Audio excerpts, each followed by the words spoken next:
Ардақты ағайын, қаралы хабар. Қазақ өнерінің абызы атақты Бекежан дүние салды. Қазақстанның еңбек ері, халық әртісі, кино және театр актері, театр педагогы Асанәлі ата Әшімов 88 жасында қайтыс болды. Асанәлі атамыздың жақындарына, жарына, ұлына қайғыра көңіл айтамыз. Ассалаумағалейкум, қалдарыңыз қалай? Баяғыда бір қасқырлар орманда өмір сүріп жатқан ғой, жұмыс істейді, бәрі бір жерде жаңағы. Бір-бірімен сөйлескенде арр деп жаңағы, деп жаңағы бір-бірімен сөйлесіп. Есі араларында бір шошқа жұмысқа кіріпті. Соны 2-3 күннен кейін әлгі шошқа барып, бастыққа барып, шағым жазыпты. Мен мынау қасқырлармен сөйлесе алмаймын, бәрі арылдасып сөйлеседі. Мен барған кезде мен олардың тілдерін түсінбеймін, мен қалай жұмыс істеймін? Сіздерде мынау басқа жануарларға деген көзқарастарыңыз басқа екен негізі. Мен жоғары жаққа шағымданамын деп. Сен бастық қана қасқырлардың бәрін жинап алып, айналайын деп. Ана шошқа қорсылдайды ғой. Жаңғы шошқа араланған қорсылдап атқан кезде бәрін қорсылдай салсаңдаршы. Онда тұрған ештеңе жоқ қой. Қасқырлайды деп қорсылдай алмаймыз ғой, қызықсын ғой. Біз бұрыннан бері қасқырша арылдасып келгенбіз. Қалай қорсылдаймыз десе, үйреніңдер, жұмыстан шығарам бәрлеріңді деп сөйтіп. Аман жағалар жұмыстан шыққаны қорқады. Сөйтіп қорсылдап, бір жылдай қорсылдап жаңағы, 1 жыл, 2 жыл анау шошқаның келген сайын қасында жүріп. Сон бір күн қасқыр үйіне барып, үйіне кіріп бара жатқанда өзінің қасқыр екенін есіне түсіп кетіп, әйеліне қарап, арр деген ғой. Есі әйел үйді қарап тұрыпты. Деген ғой. Не айтып жатқанын түсініп отқан жасындар, иә? Аман болайық. Ақмақ, бұл дұрыс емес. Дені сау адам отбасын ұстап тұру керек. Шаңырақ деген шайқалмайтын берік ұстанған. Төрткүл дүниеде мен осы жасқа келіп білдім. Француз, мына жақтан Лиссабоннан бастап Австралияға дейін барған қазақпын. Төрткүл дүние отбасы бар адамды сыйлайды. Дүние жүзі. Отбасы құрмаған адамды дүние жүзі сыйламайды. О жападан жалғыз жүрген адамды қазақ не дейді? Өзің диванасың, кімге пір боласың. Бір жүрген адамды мен сізге айтайын, 193 мемлекет бар Біріккен ұлттар ұйымы. Соның 160 мемлекетінде жалғыз жүрген адамды президент қылып сайламайды екен, премьер-министр қылып сайламайды екен. Өйткені отбасы жоқ. Отбасы жоқты ешкім сыйламайды, әлем сыйламайды. Мен емес оны айтып отқан. Мен ғылыми түрде дәлелденген. Басқаны ғой, мынау ең жауыз Советский Союз деген мемлекеттен шықтық бәріміз, Кеңес одағы. Сол жердің өзінде егер ұлттық қауіпсіздік қызметінде істеген мен, ұлттық қауіпсіздік қызметінде істеп бала шағаңмен ажырассаң қатыныңмен, сені жұмыстан көтінен бір тебеді, жұмыстан еді. Неге? Кеңес одағы отбасы құрмаған адам сыйламайды. Яғни билікке қоймайды бірінші секретарға. Заң солай болған. Иә, жападан жалғыз жүрген адам өкінішке қарай қазір бізді басқарып отыр. Ол моральдық, нравственный құқығы жоқ. Өкінішке қарай солай. Аман болыңыздар, ұрпағыңызбен мың жасаңыз. Рахмет. Ахаң менен сұрады. Мына жарық дүниеде ең бейшара, сорлы, мүсәпір, байғұс адам кім? Қойшекең айтады, енді адам болғаннан кейін пенде әркім тағдыр әртүрлі. Мен білмеймін, енді оны әркім әрқалай түсінеді. Сен қалай ойлайсың Жұмамұрат деп айтты да мен. Тыңдасаңыз айтайын дедім. Сөйттім да, мына жарық дүниеде атам қазақ айтады. Жалғыздың күні құрсын, бойдақтың түні құрсын. Жалғыз адам, бір адам. Өзің диванасың, кімге пір боласың? Жалғыздық тек Құдайға ғана жарасқан.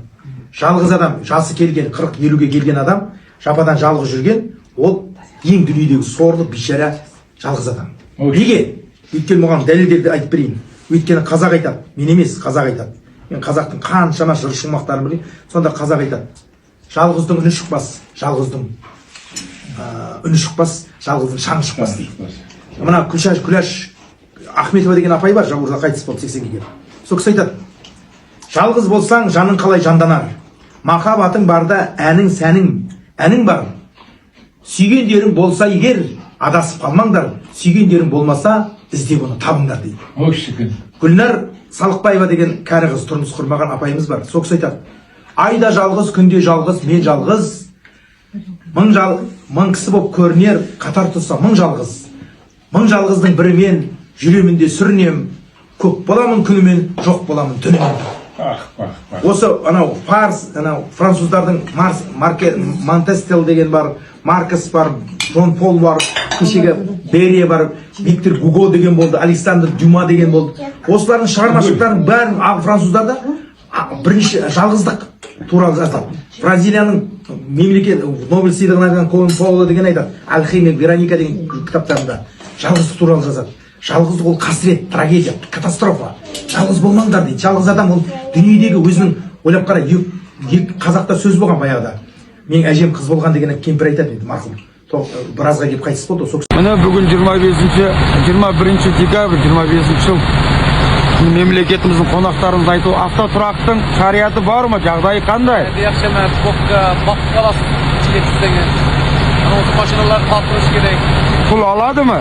Pul 3 tangadan berib turibdi keyin. Bir oshxona, dush, tualet bir narsa bormi? Tualetlar ham yaxshi emas.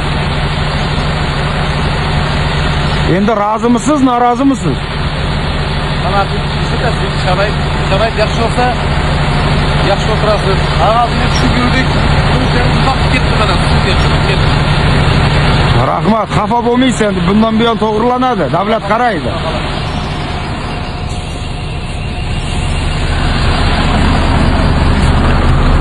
Mana memleketimizga kelgan qonaqlarning aytib atgan uaji Nurolxon Ko'sherov mirzo.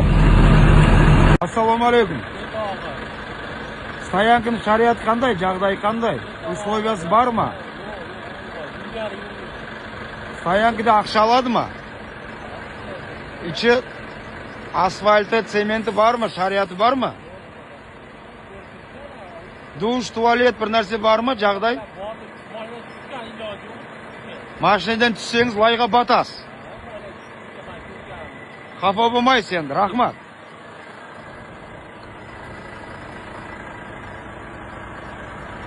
Mana memleketimizning qonaqlarining aytib atgan uaji endi. Maqtaral audanining hokimi Baxt Asanov mirzo. Kecha o'zingiz videoda mo'yindaganday, ya zangsiz degandek, zanglik qachon bo'ladi bizning audanda? Assalomu alaykum, Qozoq eli. Bugun 21 dekabr 2025 yil. Soat 13:40. Ostan aldingi salingan videolarda jan ayqayын chiqarib atgan deputatlar stoyanka kerak, bu stoyanka durust. Stoyankaning egesine rahmet deb жатыр edi. Stoyankaning жағдайы мына мынау дәл бүгінгі күнге. Qanchaliqda адамгершілікке, заңға дұрыс келеді деп ойлайсыздар? Stoyanka керек, stoyanka жақсы деген қайтыр мырзаларға, ханымдарға. Мына ақылы автотұрақтың жағдайы мынау.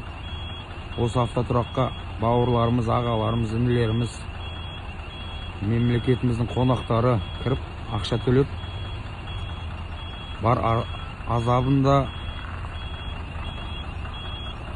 қорлығында осы жерде көреді. Мақтаарал ауданының әкімі